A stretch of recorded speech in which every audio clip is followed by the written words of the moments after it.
Okay, I decided to use this old Kennametal K21 tool bit I've had, and this was just a typical left-hand turning and facing tool that I had ground up, and I kind of dressed up the area. Now I want to run this tool bit upside down because we're going to have 64 of these that I need to cut off about 1/8 of an inch, maybe a little bit less than 1/8 off of here. And I'm going to run this upside down, and I'm going to put a rag or a towel down here, and I'm going to catch the majority of the bronze so that I can recycle that bronze material. Every little bit helps, okay? Now I need to find or determine center and then set my tool bit accordingly. Now I'm going to just use this method by just turning around and doing the quick eyeball with the center point, okay? Now we're out of travel. Even if you raise this all the way up here, we're still slightly below. So what I like to do is go ahead, and I have a little tool bit that just happens to have a flat that will set down underneath here. And let me have the adjustment at that point right there. And then I went ahead and I brought this over, and let me tighten this back down here. There you go. You got to get that setting down there. Okay, and we're probably a 32nd above the very tip of the center, live center there. That's a good starting point. I'm gonna start there and see. Now I'm gonna give this a slight angle so that I can use the tool bit itself to chamfer the outside and the inside as well. And then I'm gonna bring this on over. All right, and then what I'm gonna do is I'm gonna create a shim to hold between the stop here to do the face cut, and then I'm going to pull the shim out, and then I'm going to be able to come in and kiss those two chamfer areas so that I can keep the same tool bit right in here. And that angle looks pretty good for me, so it kind of splits the difference. And hopefully being just slightly above, I'll be able to have enough clearance on both parts of the tool there, meaning the trimming the inside and the outside as far as the chamfer. The amount that I need to break that should be enough clearance built into the tool bit by the radius and the relief I got in on that. All right, I draped just a regular 12 by 12 rag, or 10 by 10, whatever size they are, and I put 4 magnets in here that kind of hold it and let it drape into the center there. And there's no breeze or any chance of it coming up and catching, but it's going to be able to catch the bronze chips, and it's only going to be I don't know, a couple ounces anyway. You know, I mean, you know, not a, I wouldn't say get into the pounds, maybe a pound or 2 at the most. Probably the whole bag of bearings, you know, it's kind of like that. All right, what I've done is I've set it so that I'm going to be taking 1/8 of an inch off. That kind of gives me about 3/16 of an inch of gap between the two bearings for grease to flow, but a good enough area for making a tool to press your bushings out later on down the road. So what we're going to do is we're going to face off the 1/8 of an inch right now. So there's 0, and I put my 1/8 parallel in here to set my stop. So I'm just going to go ahead and take half of that right now.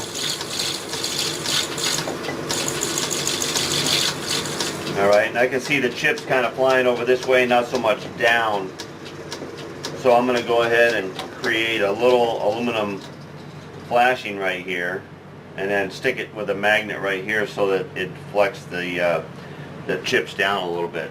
All right, I already had a piece of this is aluminum flashing. I think that would be good for the height there, and it doesn't have to come out very far.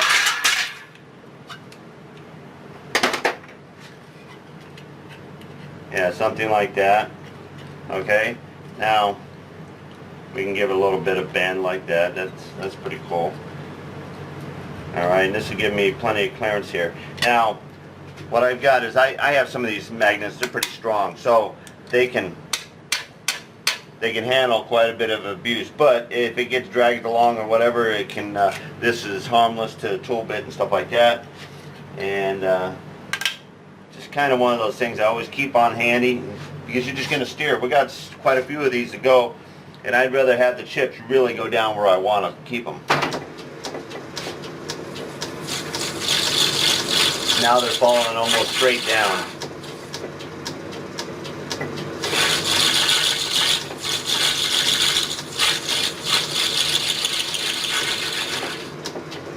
Okay, we can probably do that all in one cut. Now we just got the chamfers in and out. So what I'm going to do is I'm going to set another 1/8 of an inch here.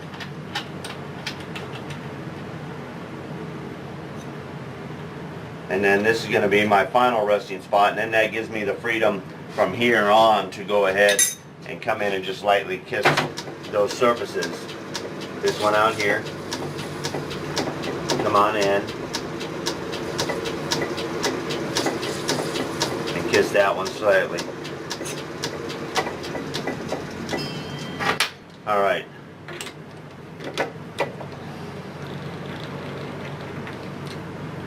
Now there's our bushing all turned to the right length and ready to install. Alright, next one in. And we're holding it against the back wall there. That's where all of our adjustments are. Alright, we come in here, set our parallel in here. Okay, that should be our 0. Should be able to pass this in one cut. Chips are doing good.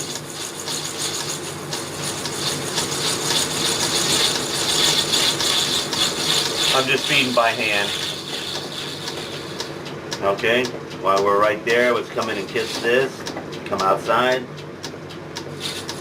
Kiss that. Alright.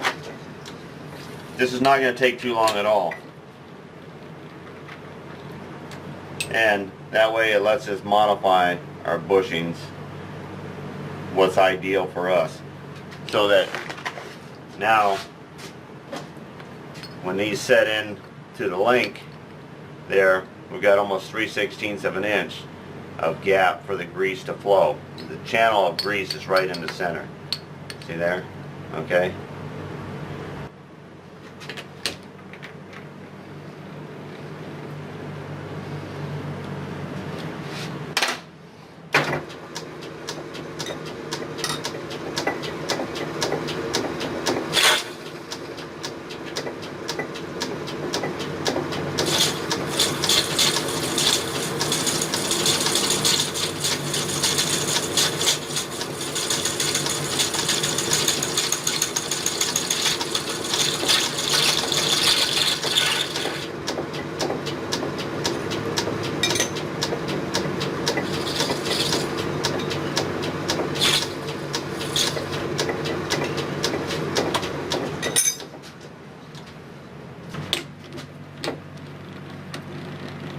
Okay, we've got a little rhythm going now, and it's just basically get the piece set in there, holding it back there, starting it, coming in here, holding the parallel straight in there.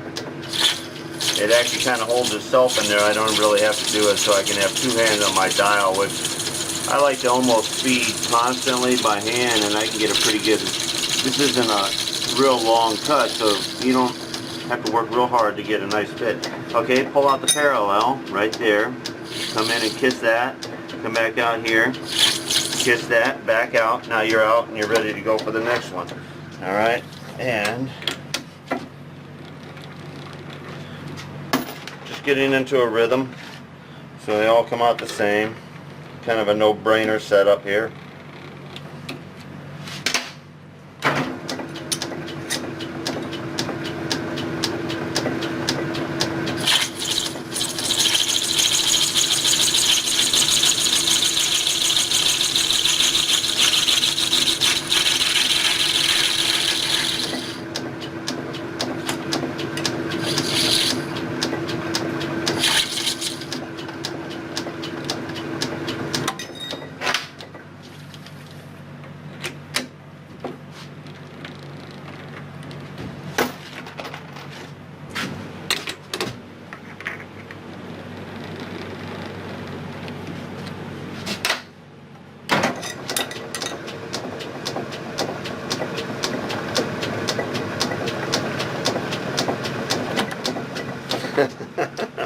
That's what happens when you grab one out of the done box.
I keep thinking this handle. Get used to one lathe. It takes a little while sometimes to get on sync with the other one.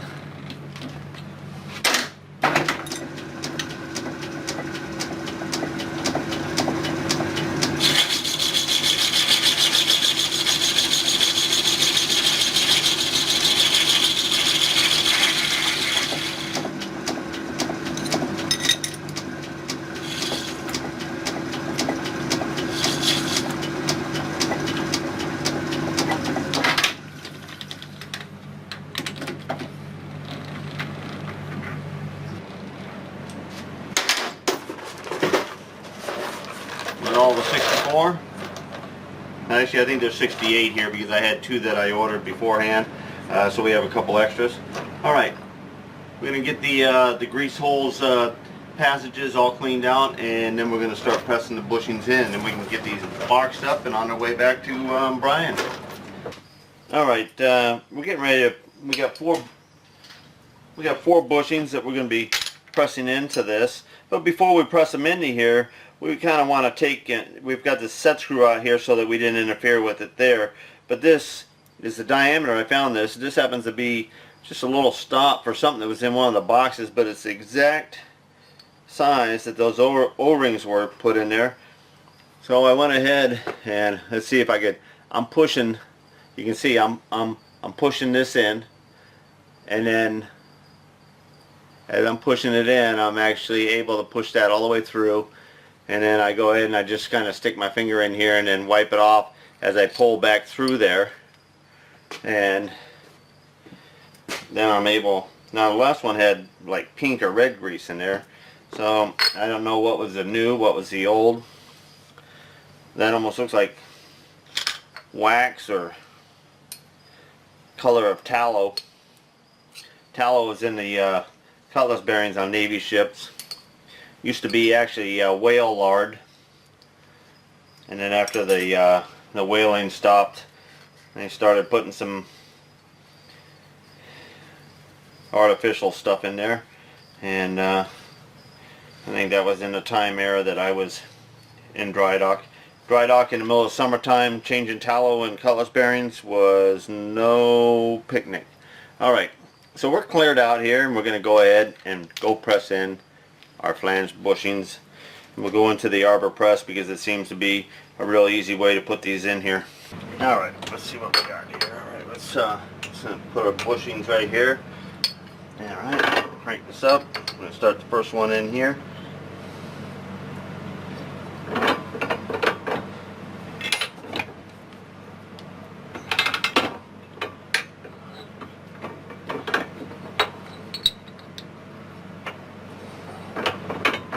getting them started square is the most important thing. Most of the time when you first put your foot against it, that's where you either feel it stand up square or you know it's going to cock.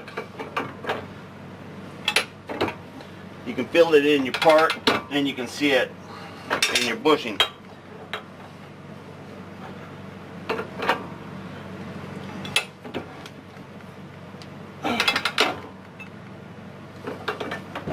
There we go. Okay, let's go check the fit. Actually, I'm going to bring one in that's empty here, and we're going to go ahead and put it in our little scale over here and put one here, because when you hold one without it, and then it almost feels like, I don't know, maybe a quarter again the weight of this whole thing. Alright, we're going to put the empty one. Of course, it probably really was, you know, several ounces more than it is right now. So we're at 8, 9, 10, 11 ounces there, and almost a quarter there. So it's pretty good, between 8 and 9 ounce difference, almost a half a pound. All right, this is a frame here. We got just a steel plate down here so that we could keep the height off of this little boss and everything else that's right down here underneath. And same as the links here. Once you get it under that foot, kind of squares it away. And press it right on in. Slide on over to the other one.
Alright, this is the one we just pressed together in the press there, and we just bring it in here, set it up here on the cradle, testing it out, and we've tested out all of our links, same thing, all of them. It doesn't matter which one I grab, I've checked through every single one of them when I'm done.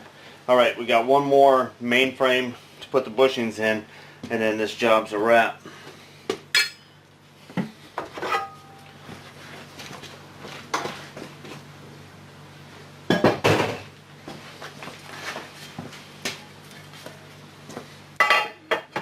Now the last steps of the framework was pulling out the zerks here and pushing our plunger through and clearing out all the grease cavities just like we did on the other links there. And the plunger did the same thing. We just push it down in here.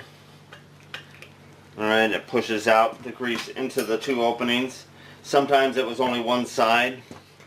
Then what we did is we took this, kind of pushed this down through the bottom, grabbed it with a rag. We found instead of trying to lift it back out, just keep gravity working for you. Alright, then push it straight in through the cross hole, and it clears out that passage.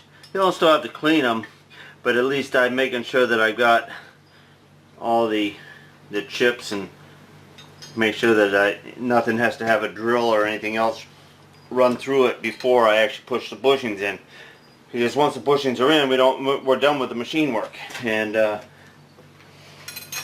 now there is a nice little space down in there to get behind the bushings and tap them out each way. We can make a tool if he wants us to later on to go down in there, spread in between the bearing, and then going on down. He can make his own tool, something like that. It doesn't, you know, that's a project down the road. This repair is going to last a long time. I think this bronze material and the way he plans on greasing it, I think this thing has got a long life now. Alright, I've got 3 of the frames boxed up here, and we're boxing up the rest of the goodies here to get sent back to Brian. And I went ahead and put the linkage together, and everything is nice and tight. There's a spring pack, I guess, that goes in here, and then the spring pressure here adjusts the torsion on the 2 rollers that mount out here that you can see in the pictures that I'll flash you. And it doesn't have much movement right there, but it is pounding load, and that's what the wear was all about. And everything is just really fits together really nice. There's zero play, and that's what you know, we'd like to shoot for. And now he's got good grease passages, and all the holes lined up really well with all the bushings and the amount of material or the space that I gave him between the bushings. So they're all right in. All the grease passages are lined up in the center, and they got good travel through them and the whole bit. All right, so there's a picture of the linkage actual moving. It's not much, but you think of those diameters that are out here, and there's that amount on both sides there. So there's a little bit of suspension right into the tracks themselves, and then of course the bike will take the rest, whatever suspension it has on it.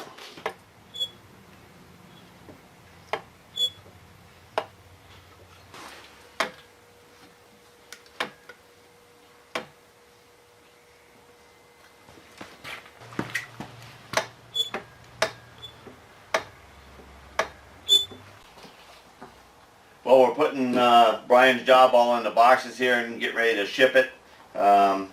He's gonna be out. He's out on a hunting vacation, and so we're probably gonna ship these here in another week. He says he's got a lot more things to do on the other components that mounted this, so it's gonna be a little bit before he's able to get back to us on it. But he did give me the positive feed that he would like to give us some final conclusion to this. So sometime down the road, probably next year or so, he's not even sure he's going to have it for this winter.